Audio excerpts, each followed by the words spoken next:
Welcome to The Bank is Open, presented by Pickett Sports Props. Cash, breaking down Thursday night football, some NBA, probably getting to some NFL. We got a stacked crew here tonight. Brad Thomas, Matt McAfee, NicLarson. What's going on, guys? What's going on, Will? Hanging out, man, hanging out, having a ton of fun. I'm back from my cruise, so I'm excited to be back on here with y'all talking sports. Yeah, you're like, where's Waldo? Every time we look, you're somewhere else, man. And you can't keep track of where you are. And we got the guns out. I didn't get the memo, man. I just got this. I won this Pat Mac. Well, one of my followers, my homies, won this shirt, but he lives in Canada, and so they can't ship. So Pat McAfee hooked it up and sent it over to your boy. There you go. I dig it, man. Looking good. It's fresh. Well, before we get to Thursday night football, NBA, there's two games. Boy, NBA has really sort of laid out here. When there's football, they are just waving the white flag. Like some of these teams wave the white flag with load management, like the Clippers. The NBA is just saying, hey, we want no part of this. So we do have two games. Boy, this is an ugly slate, but we'll get through it. We'll try to find you some winners. I actually do have one play in these. And we'll start here. This is Knicks Jazz. Boy, I feel like Nick has a bunch of teams, but this is one of them. Hey. Actually, we'll go in order here. We'll go Pelicans Spurs. Okay. This is a game I actually like the Pelicans. I think the Spurs are the one team that's sort of tanked properly here. Nick, start us off here, Pelicans and the Spurs. Yeah, I mean, a bunch of teams. Will I have the Kings, the Jazz, and the Bucks? All right, yes. 3 teams. All right. Yeah, this game I like the Pelicans, even with Zion out. I know Keldon Johnson is out for the Spurs. A lot of people are on McCollum in this game. I actually have Trey Murphy's threes with Zion out in games so far this year. He is averaging 3 made threes. Without Zion, I laddered his threes 3, 4, and 5. So good value there. Even if you just hit the base 1 plus 135 there. I also like the Pelicans in this game. I know the line's probably moved since this morning, but as far as that, I do like the Pelicans to win this game. The Spurs just don't have the offense or defense, even without Zion, to keep up, I feel like. And like you said earlier, I think they're one of the teams who started the Wembanyama tank. Matt, you want to anything? Yeah, I can jump in there. Yeah. So, without Brandon Ingram and Zion, they're still laying 8.5 points here. It's you're just like, wow, probably their two best players. Like, I don't think I'm ruffling too many feathers by saying that. I love CJ's game, but I think when you're missing your two best players, not too many teams are going to be still 8.5 point favorites. That shows how good and deep this Pelicans team is. I think Valanciunas can have a really big night. Spurs are usually pretty good about marginalizing the center, but you go back, you look at his game logs last year against San Antonio. He didn't play monster minutes. He had 26 minutes in each game, but he had 22 and 10 and 21 and 11 against the Spurs. So I like him for a big double-double tonight.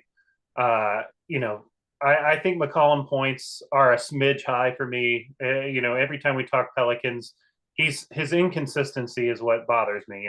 There's too many, 8s, 10s, 12s sprinkled in between those 25s. But I think tonight a good floor for him is about 20 points. I think he can move to the 2 guard a little bit and get Alvarado in there, get him a few more minutes at the point. And yeah, I think this could be a blowout. 31 is in play. The alt spreads on both of these games tonight are in play. You're seeing it so often. These guys just wave the white flag. I don't see too many bucket getters on this Spurs team. So I might look at a Spurs team total under tonight too. I know that it seems a little crazy, but for as good as Zion is, he's not really a great defender. So if you're bringing in a Larry Nance or somebody like that in place, I think they can hang their hat a little bit more on the defensive end. And who's that guy that's just going to go get his shot? They're going to be reliant on guys like Doug McDermott. From Vassell, probably. Yeah, Vassell. These guys are they'll live and die by the 3 tonight. So if they're not falling for him, this could be a blowout. Yeah, I agree there. I was actually looking at Vassell under points, but I know he's going to be like total volume without Johnson, even with the tough matchup and Herb Jones covered him. I actually went with CJ McCollum points, laddered it up to 30. I wanted to really take Trey Murphy, but it was minus 145 by the time I got to the window. So I told myself, you are not betting a straight and a possible blowout game at minus 145. But CJ McCollum's going to be the number one option here with no BI and no Williamson. So I was totally comfortable playing with his number. I didn't want to try to find, if you guys ever seen the TikToks that I do on Gold Boys, I normally like to do alt lines and parlay them together, but I didn't want to parlay two games when both of them can be a blowout. So I just took his straight line, and I'm going to live or die with CJ McCollum either having a night where he goes after it or it's the Trey Murphy show. One of those two guys is going to explode because if you look at their offensive options, there's not many. You don't see guys just filling up the bucket there. So especially on the Spurs side defensively, they're nothing to be too afraid of. So we can see a high total hits. I feel like CJ McCollum hits and his alt line hits as well. Yeah, I can see it. Like I said, I like the Pelicans here. I think they win. The Dogs have been doing very well here in the NBA, so you got to keep that in mind. It's been crazy. Go Even Magic. college, yes, go Magic. What a great win that was last night. Man, they almost stole that one against Atlanta the other night. Did. I don't know if Nick, were you here the other day when we were talking about the Magic? No, I wasn't. We got in at, I don't know, 250 to 1, 150 to 1, the various prices, but we are all in on the Magic to win the division. Since then, they beat the Celtics twice on the road. They almost stole one in Atlanta up one with a couple seconds left, and they came back and beat Houston last night. So they've played well. Now, Miami's gotten their stuff together, and still a long way to go, but it's looking good for the Magic here. Speaking of Atlanta, can we pour one out for John Collins with the Bulls celebrating on top of him? That was the funniest. Oh, I didn't see that. Oh my God. So the tip goes in and they fall down and like the team mobs and John Collins is on the bottom of the pile. Like poor guy gets pulled out at the end. Like, oh man, they celebrated on top of him. Like that team's a mess. Atlanta's a mess. Their chemistry, the trade, it's just they seem like they're just ready to fall apart. I don't know if they'll fire the coach. That team's a disaster. That was part of the reason for betting the Magic. But like I said, a lot of upsets like the NBA, college basketball. It was Iowa losses like 32-point favorites yesterday. There's been some strange results. You got to keep in mind college. It's Christmas break. It's last week. Some of these kids have had finals. Usually that last week you get some strange results this week, this holiday week. So got to keep that in mind. And before we get to the NFL game, which we can spend plenty of time on, I guess we could probably spend some time on the other NFL games since we're off this weekend. Wizards and Jazz. Jazz laying 6.5. Brad, you want to start this off as Utah is home favored by almost a touchdown here. Yeah, this is it's probably a Utah blowout for me here. I did flirt with Walker Kessler's over 7.5 rebounds, but again, that was another number that I got late to the window. So it was super juiced by the time I got there. But I just feel like he has such a toasty matchup, especially if Porzingis doesn't play. With Gafford's going to be in foul trouble the entire game. So what are you going to play a forward against the 7-foot beast? So I like Kessler rebounds, but I couldn't get to the window unless you get a parlay piece because it's too juiced by the time I went there. Go ahead, Nick. I'm right there with you with Kessler, except for points. I took his 10 points minus 115 and then 15 points plus 420. Like you said, the matchup is terrible for the Wizards, especially if Porzingis is out. They just don't have the size to match up with him. They allow the 6th most points per game to opposing centers coming in. So he has that in his favor also. Another thing I looked at, if Porzingis is out, Advia has been rebounding a ton lately, and his line was like 5.5. He's hit that in 6 out of the last 7, and he's had a couple games of 10. But I know he just got moved to questionable. Porzingis, game time decision, so I'm not really sure. Just something to keep an eye on with those two. But looking for the Jazz to keep rolling here, holding on to that 8 spot for dear life. So let's see how it goes. Yeah, I think I'm going to piggyback. I think Kessler, even in a blowout, this guy's a rookie. His minutes aren't going to be affected, even if the Jazz just come out here and steamroll him. The only thing I guess you have to worry about is if Porzingis is pulling him away from the basket. I think his rebounds are a really, really strong look. I think he could probably clean a lot on the offensive glass as well as the defensive glass, but I think if Porzingis is out, his rebounds could be a smash spot for sure. If he's in, like I said, he may stretch him, pull him out to the 3-point line, which would reduce his rebound opportunities. But if that's the case, the Jazz have a lot of guys that can switch. I don't know. It's tough. I think there's a few props in here that are worth targeting, like Markkanen points. I don't see Kyle Kuzma really slowing him down. I'm looking at Bradley Beal points. Mike Conley, pretty strong defender, but he's getting up there in age. I think Bradley Beal can push for his 25. I think his line is a smidge low. Both of these teams don't really play great defense. So I think offensive props and rebounding are good looks. But yeah, the Jazz could run away with this thing. That's for sure. Before we get to the NFL, anything big picture stand out to you guys in terms of NBA awards? What were we talking about the other? Yeah, go ahead. I got one for you guys. At what point are the Warriors like? Oh, I was going to bring them up. Yeah. What part do you worry about the Warriors? Because I think the time is there. Yeah, for sure.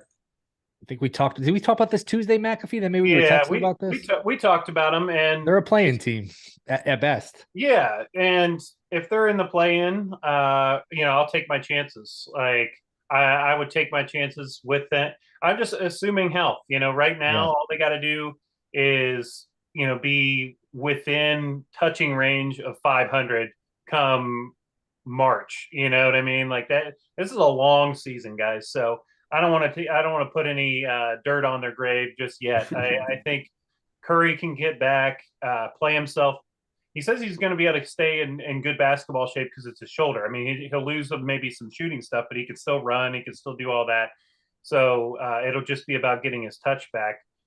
Wiggins should be back soon. I'm not terribly worried about him. I think that the West, the top end of the West, it doesn't scare me. So if they draw a Memphis or they draw a New Orleans or somebody like that, I'm not terribly concerned. I think they can match up with those guys, and I think I would bet the Warriors, assuming health, in those series matchups.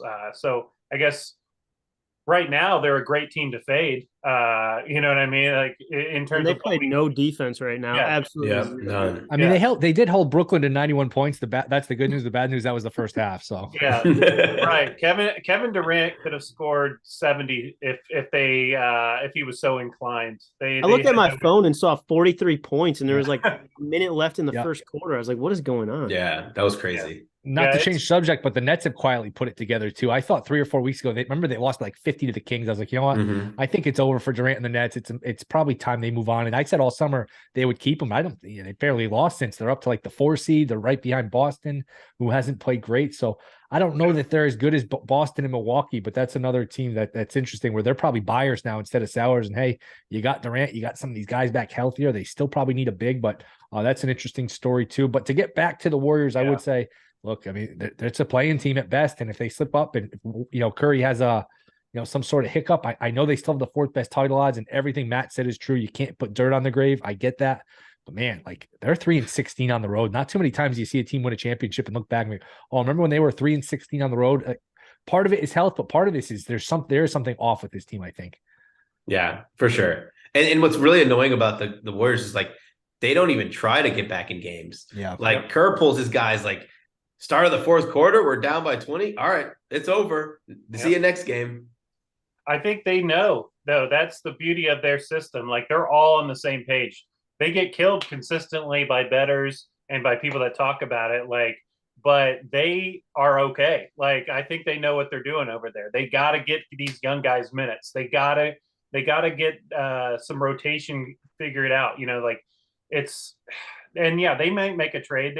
We may see, in a playoff rotation, how many of these guys are actually going to work their way into the rotation anyway. Yeah. They need a Caruso on that team so bad. Well, and I mean, they got DiVincenzo to maybe be that kind of guy. We don't know if, I don't even want to say Iguodala's name, but, he can come in and give you a couple minutes when he's healthy. But, yeah, I mean, it's about trying to have Wiseman, who had 30 points, right? I mean, that's pretty impressive. I think this is about, let's get Moody, let's get Wiseman, let's get Kuminga. Those are their big 3 guys that I think they're trying to develop and see as like the next guys that are going to be with Poole in the next version of the Warriors. So I think this part of the season, man, it's just about trying to get as much burn on these guys as possible. And then these guys like Curry and Clay and Wiggins and Dre and all these. I mean, they played all the way through the finals. You know what I mean? And they've done it before too. So I think it's just natural to give them some time to figure things out. Like I think they'll be okay come playoff time, and I trust their system to work. I've seen it work too many times. Yeah. I'm not going to count it out. But they're a great fade right now, so make your money here in the next month while because people are going to hang minus double digit spreads on the Warriors here, right. But like they're getting their just backs blown out, like 30-point losses and stuff like that. So I don't think the books will hang a number big enough that you can scare you off of fading the Warriors, especially on the road. So maybe team total under 2, just because their offense without Curry, it's just been so bad. And the only concern, and I agree, like I said, I agree with everything you said. It's just I'm very skeptical of them actually winning a championship this year, because it's like they're going to have to hit a parlay of basically, let's say they're the 10 seed, win a playing game, win another playing game, play the 1 seed, beat the 4 seed, beat the 2 seed, beat the champion. Like usually these champions, these teams that they're the 1 or the 2, you have a layup in round 1, a little harder matchup in round 2. Then, by the conference finals, then you're playing someone. It's hard to basically, even if you're saying, hey, these are all coin flips at best, hitting 5 or 6 coin flips in a row is going to be tough. So that's the position they're putting themselves in. Like my team in the West is the Clippers. I think the Clippers have the highest ceiling of any team in the NBA. Like I love the Bucks and I love the Celtics. I think they're the two best right now. But like, if the Clippers are fully healthy and ready to go, you saw what kind of defense they played last night against the Hornets. Now, LaMelo still balled out, got his triple double, even though they got destroyed. It's like if they're fully locked in, you can't score on this team. Like they will hold you to like 90 points, and like it's that.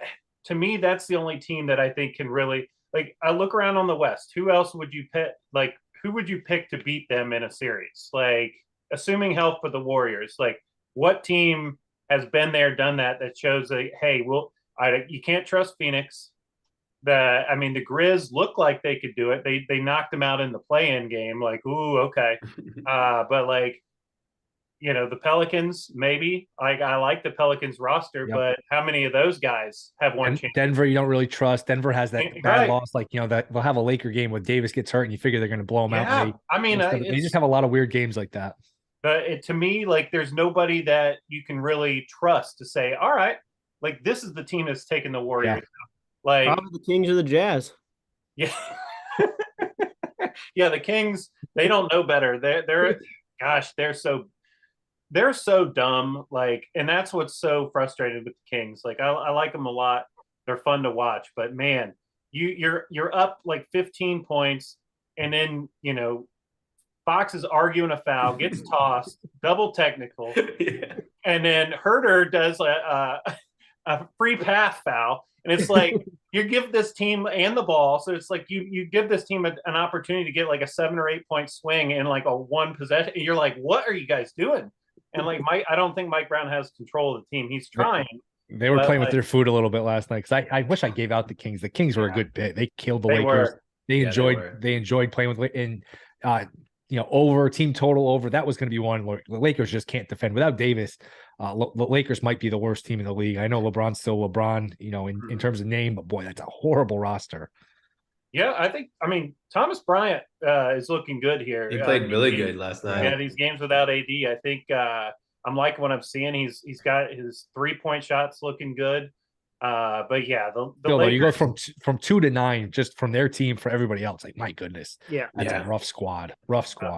And then, but yeah, you see, like if you get fully healthy LeBron, fully healthy AD, like I almost would trust them to be the closest team to knock the Warriors out. Like, I know as crazy as that sounds, but like they could play the defense, and they have like the size that would give the Warriors trouble with AD and LeBron. Like, but I don't know. Fun conversations for sure. All right, it is time now, NFL. Let's get to what is actually a good game as we the bank is open, presented by Pickett Sports, props.cash. Jets and the Jags. Probably wouldn't have thought back in May when the schedule came out this would be such a fun game, but you get a little weather.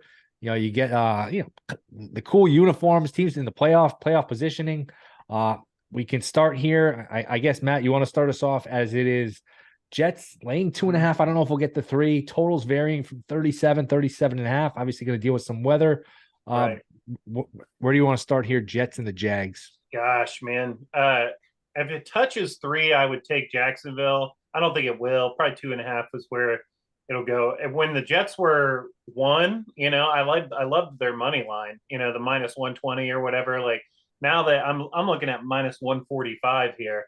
I just think the Jets defense holds this thing down with their defense and the weather. I think they had just enough. And we got to remember, Jacksonville really dug deep, overtime to come back and beat the Cowboys. That was a pretty, I would say, a Herculean effort to get up from being down as big as they were, and then to take it to overtime and get it. So home team, usually low scoring games on Thursday night with the weather. I'll take the Jets and the better defense. I just don't know if I want to lay 2.5 at this point. I almost would buy, if I don't have anything right now, which I don't, I would buy all the way up on the money line. I would just take the Jets and say, hey, here we go. Or Jags on a teaser and play them into the weekend. Because I think the Jets aren't going to blow this team out. So totally with you. Brad, what do you got? Yeah, I think this is a good teaser with this weather. Teaser leg, whatever way you want to go. I do see this ending like 3 to 5 points. I was, playing Mr. Weatherman all day. What's crazy is the projected weather has been lower than the actual weather time when the actual weather hit. So I'm interested to see. We're projecting about 15 mile per hour wind with wind gusts up to 36 miles per hour. But the precipitation's not as heavy right now in that area, but it's supposed to get worse as we go into the game. I have to think like which team is more equipped to handle success in the weather. Trevor Lawrence hasn't played in cold weather. Like if you even look at the cold weather teams he played last season, it was either not bad weather. Like when he played in Denver, it was freaking like 65 degrees. And by bad weather, I mean cold, wet, and rainy. He did play in some wind games, but I'm not counting those. And then the other ones he was in domes, so like who cares what the weather is like outside?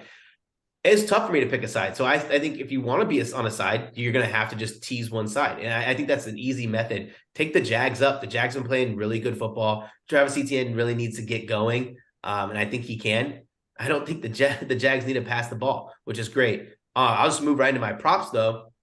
I went straight into the props. I took both quarterbacks under here. It was a pretty easy decision for me.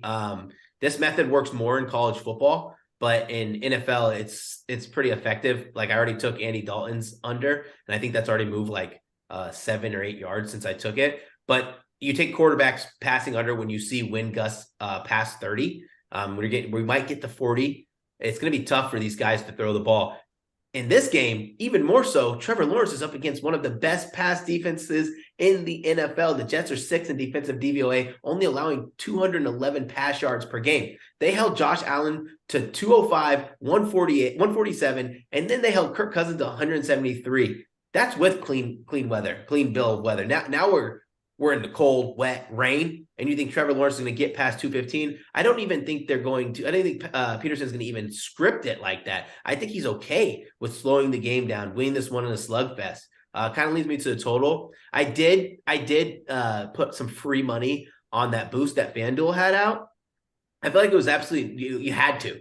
FanDuel's boost, like Travis Etienne to score a touchdown and another 39 points at plus 550. Like, even if it loses, it's a free bet. Like $50 pays you pretty well on a free bet there.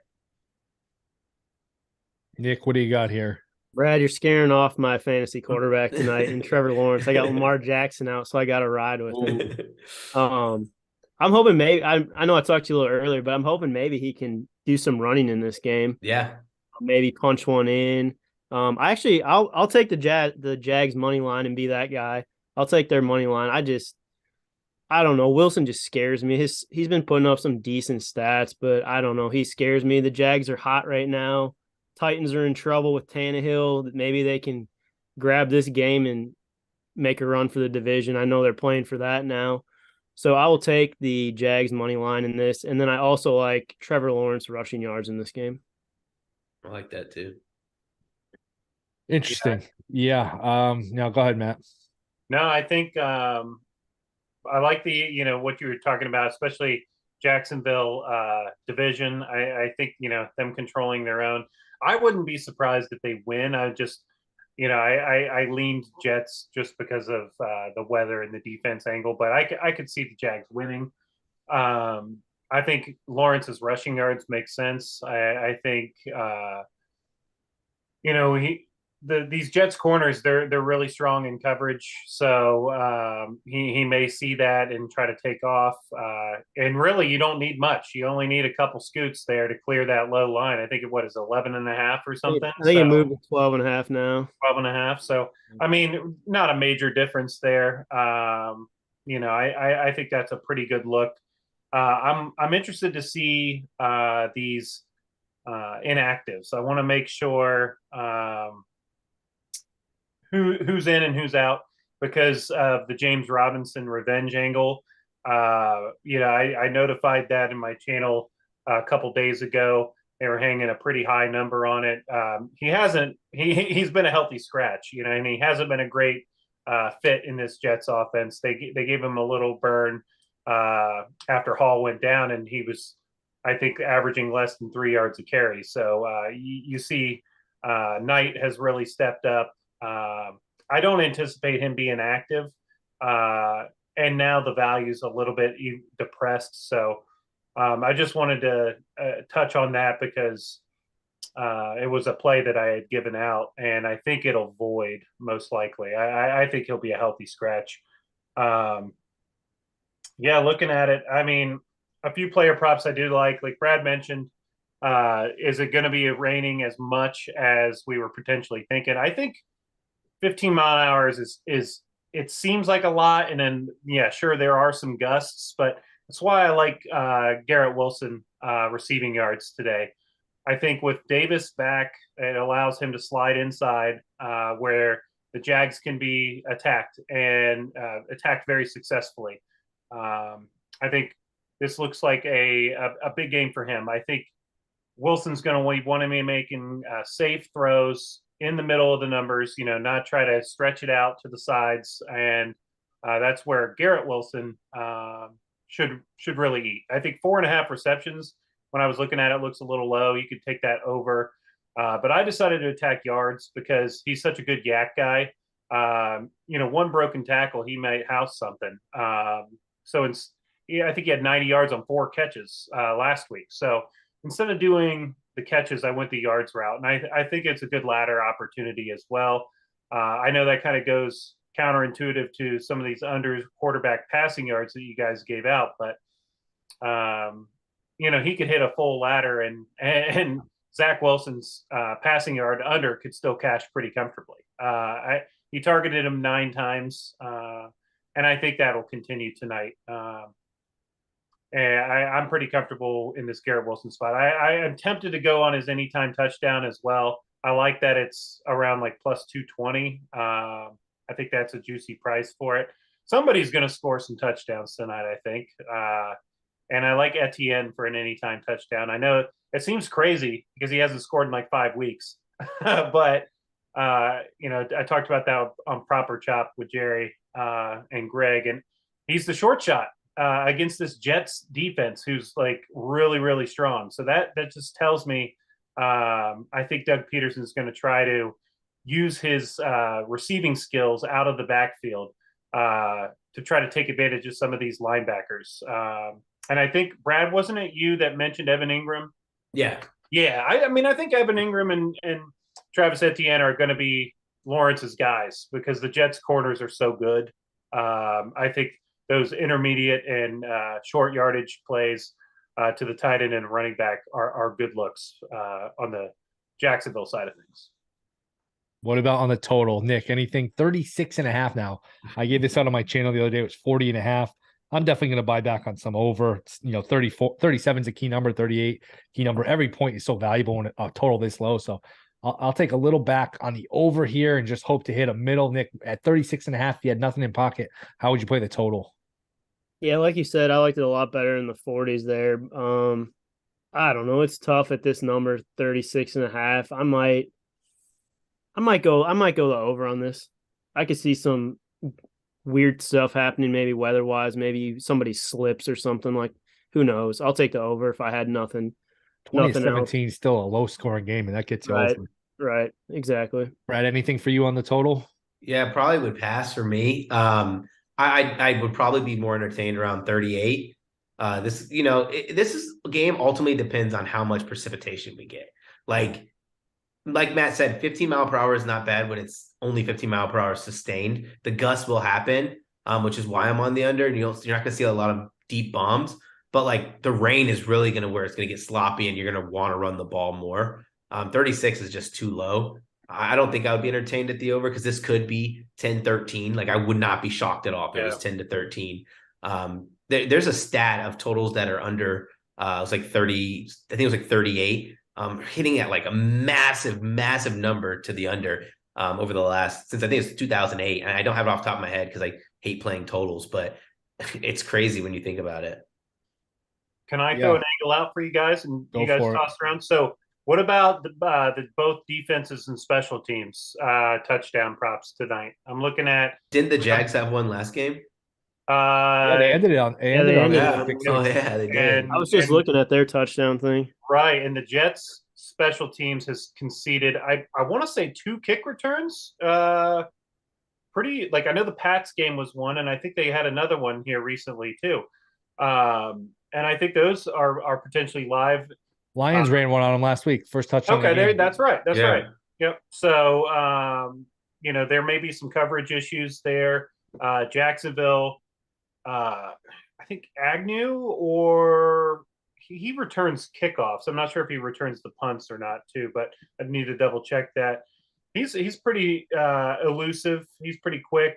But I kind of dig these defensive special teams touchdown props in a wet and rainy, windy kind of game. Like the fumbles can happen, missed exchanges under the set. Something wild can happen, I think, or even a quarterback throws and then the ball just flies up in the air. Or you have a tied game and you try laterally it backwards. Or Mac Jones. Like, I don't know if he can come back from that, man. I know that's your Alabama guy, Brad, but man, what was Mac Jones? Can we talk about? Did he not ever put on get an Alabama? I'll defend him. He's Chandler Jones is 6'6", 250. I'll defend him a little bit. That's a tough spot. Mac Jones, one of those guys who knew his entire life he was going to play quarterback, so he never once did anything aggressive in terms of the Oklahoma drill. Yeah, the Oklahoma drill. I mean, that was probably the worst tackle ever. Like Pat McAfee with the 4 of the brand. We got, he would have made that tackle for sure. No doubt about it. But yeah, that was a wild play. But things like that could happen. You know what I mean? Like I think 7-1, 7.5 to 1. It's kind of fun. I think I'm going to play both defenses and special teams tonight, and just think something chaotic might happen.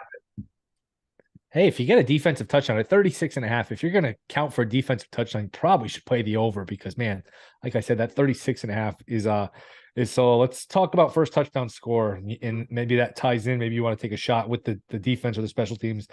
At first touchdown score, I'm just going to use FanDuel's odds. ATN 6-1, Knights plus 650, who's questionable, but I believe will play. Wilson 9-1. That's Garrett Wilson's 9-1. Elijah Moore, remember him, 12-1. Kirk 12-1. Zay Jones, who's come on lately, 13-1. Then you get Carter 14-1. Lawrence 21-1. Zach Wilson 24-1. Skipped over a couple guys. Nick, anything catch your eye in terms of first touchdown? Trevor Lawrence. I'm with you. I think I got a feeling. I'm with you. I'm going to play that. Need a pass interference or something in the end zone, and then don't want to hand it off. It's too sloppy. Good point. Runs it in. 2,100 cash.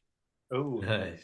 Yeah, I could see either quarterback doing it. And I like that they're both over 20 to 1. Like that's the odds are tasty. I like the defenses too, though. I mean, they're both defense and special teams. You get both if you play it on DraftKings, you get 30-1. And yeah, it's scooped in with both the defense and the special teams. So I think I might just take one unit and put it a quarter unit on each defense and each quarterback, and just go that way. I think that'd be a lot of fun. I ended up going with Evan Ingram. I put a quarter unit on Evan Ingram. I haven't been doing too well in these first touchdowns, but like I talked to you guys before we went on air, like the Jets are statistically the worst team against covering the tight end, and it gets even worse when they're in the red zone. I just feel like this is an easy big target, a guy that you've seen get a lot of target share in the red zone, so someone you could trust. But I mean, if either quarterback wants to run it in for first touchdown, I'm totally cool with it. I took the quarterbacks when their numbers before they got destroyed. I think I got plus 750 on Wilson to score a touchdown and plus 650 on Lawrence to score a touchdown. I think they got all the way down to like the 4s now. And Nick brings up a good point with the bad weather. Not only you're worried about handoffs, so hey, I'll just keep it myself, but hey, it's harder to pass with the wind, with the rain. I'll just tuck it and run. And Lawrence is 6'6", so anything in terms of a QB sneak, you get on that goal line, you can just stick the ball out. So yeah, I think I'm gonna play Lawrence 21-1. Anything else before we get out of here? Any other thoughts on the game? Well, we're going to talk about a little bit about the weekend slate since that's what I was extra time. Yeah, have you guys finish with. What I don't love the slate here. I think it's a lot of good teaser opportunities because low totals, low scoring games means, hey, like if you can tease the Saints up plus 8.5 in a game where the total's 31 or 32, those points are just so valuable. I know their injury report's not great. Olavi's out, etc. But that should be a low scoring game. So I don't love a lot in terms of the totals. Brad, you want to start us off? Anything you have in pocket in terms of sides this weekend? And sides, I went ahead and took Bengals -3 against the Patriots. It's going to be a tough game for the Bengals regardless, but the way their defensive line is playing, especially their second half adjustments, they've covered in like 10 of their last 11 games against the Patriots team. Yeah, they need a battle for this playoff spot, but what do we think about this offense of the Patriots? Like, how are they going to beat the Bengals? I don't think they're going to be able to run the ball. Stevenson's banged up. Harris has missed all this time, and now he's just back in practice. So I like the Bengals there. That was my top side. Let me see. I don't think I took another side. No, I didn't. I took a couple props, but that was my favorite side. I'm going to keep riding the Bengals, especially after what happened last week, because I was on the Bengals, and I was on the Bengals big because, I'm on the cruise high, I'm in this euphoric state. And I'm a Bucs fan, and I'm like, this can't be happening. Bucs up 17-0. I was like, no way. The one time we want to know how to play football, and then just like the Bucs do, we played Bucs football in that second half, and the Bengals only won. They covered the 3.5 for me, so I'm just going to ride it till it falls off. Yeah, Nick, anything for you in terms of sides? I like the Bengals as well. I also like the Ravens over the Falcons at home. They need to win that game as well. You like the 6.5? I know it was 7.5 this morning, and now it looks like it's a blanket 6 or 6.5. Yeah, 6.5. I'll take it at 6.5. Yeah, I think I liked Atlanta when you were catching 7.5. Yeah. I think that was good. Looking at it, I think I'm going to call out my shot. I'm going to take the Eagles money line against Dallas. I think they'll beat them. Yeah, I think they'll beat them straight up. I think Dallas is overrated, and I think they are just a smidge soft.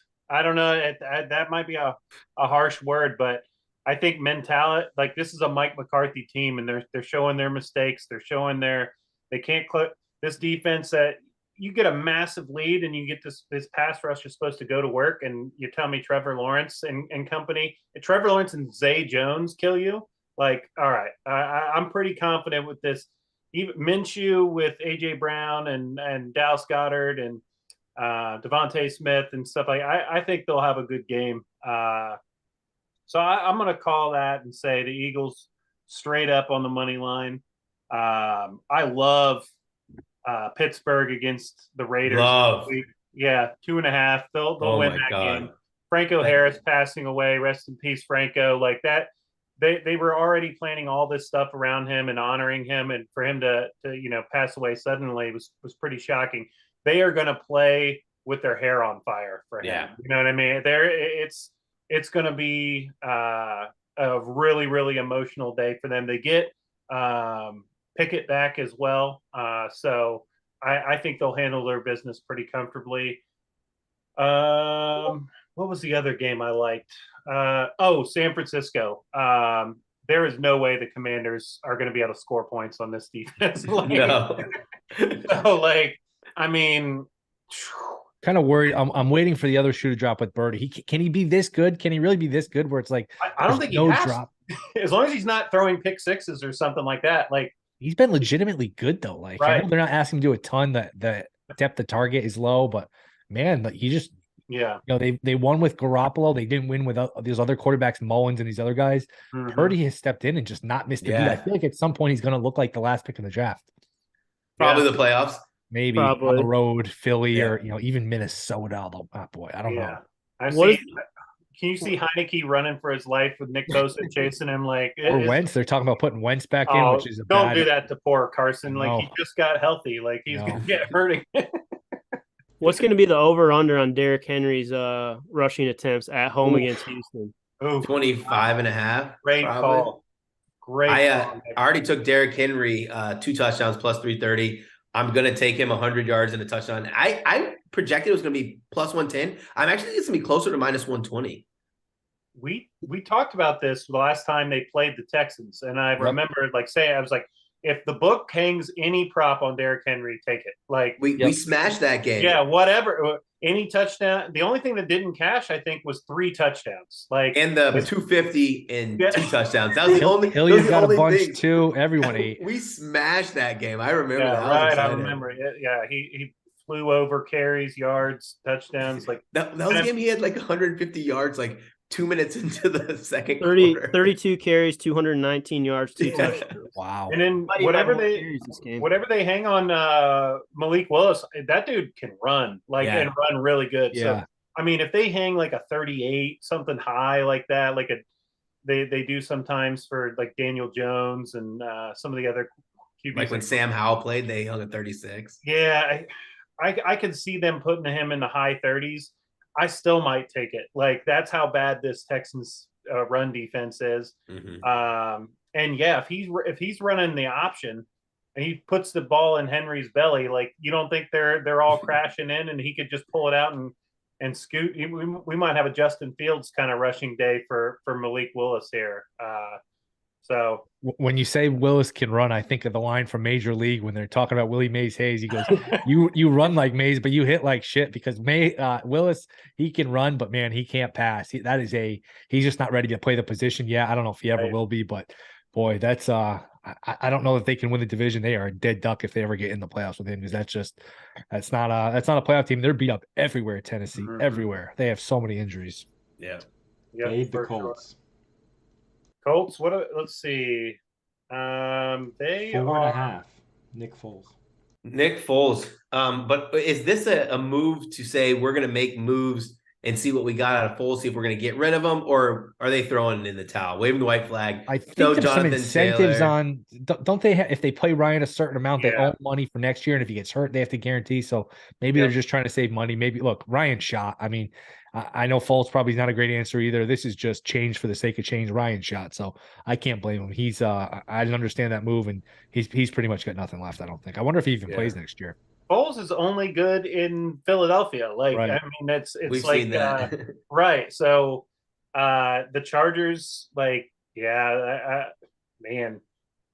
I think they could have a pretty big game. I mean, it's going to be a fast track and stuff. So why not?